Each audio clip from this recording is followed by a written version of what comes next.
In this moment, I'm trying to start a business.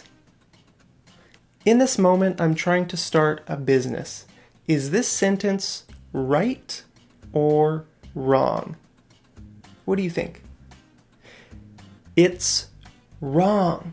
It's wrong. This is a very common mistake in English that I hear from lots of different people around the world, but especially Spanish speakers. Okay, so if Spanish is your mother tongue, listen very carefully in this lesson because it's really going to help you sound more natural when you speak English, okay?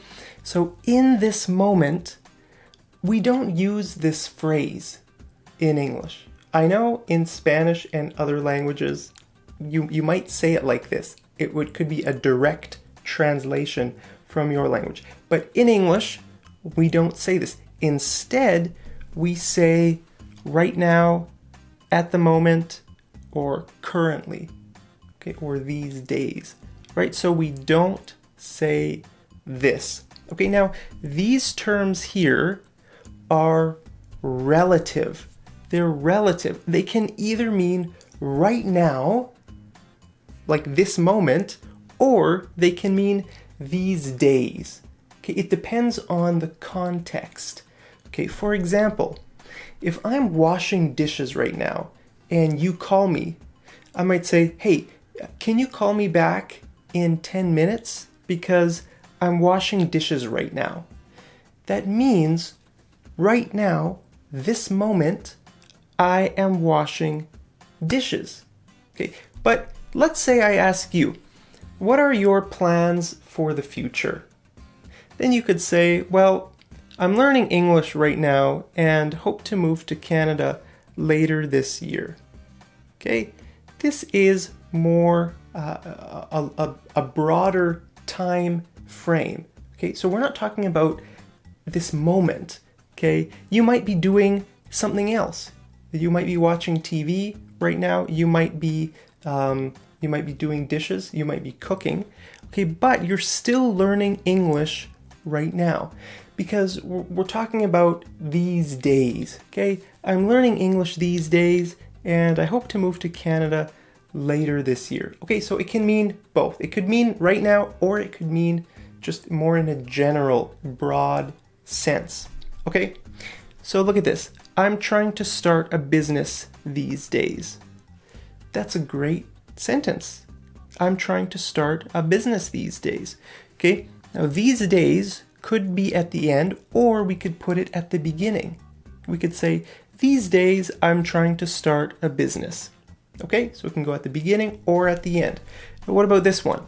I'm trying to get more subscribers at the moment. Yeah, that's true. That's true in my case. I am trying to get more subscribers at the moment. So if you want to subscribe to my channel, I would be so happy if you did that. Okay, so this could go at the end, like it is here, or we could put it at the beginning. We could say, at the moment, I'm trying to get more subscribers. Okay, now in this example, it doesn't mean in this moment, like this minute or these seconds. It's not like washing dishes. This is more of just like a general sense. These days, I'm trying to get more subscribers. Okay, what are you doing for work these days? You'd say, yeah, right now I'm working at Starbucks. Yeah, right now I'm working at Starbucks. Maybe you're not working at Starbucks right now. You might be at home. But right now, these days, at the moment, they all mean what you probably are using as in the moment. In this moment. In this moment. No, it's not in this moment. It's at the moment, or right now, or these days, or currently. Okay, you could say currently. Currently, I'm trying to get more subscribers. Okay, now usually this word comes at the beginning only of a sentence. Okay, or we could put it in this position. I'm currently trying to get more subscribers. Okay, so we can either currently I'm trying to get, or I'm currently trying to get. But we can't put this word at the end. We can't say, I'm trying to get more subscribers currently. I mean, you could say that, but it just sounds pretty unnatural. Okay, so put it either at the beginning or in this position here. Okay, so hey, next time you are tempted to use this phrase in this moment, you're probably wrong. Try to use one of the other phrases at the moment, currently, right now, these days. They all mean the same thing. Those are much better than saying in this moment. Okay, so I want to know, what are you doing these days? What are you up to these days? Let me know down there in the comments, and I'll see you over in the next episode of Mad English TV. Take care.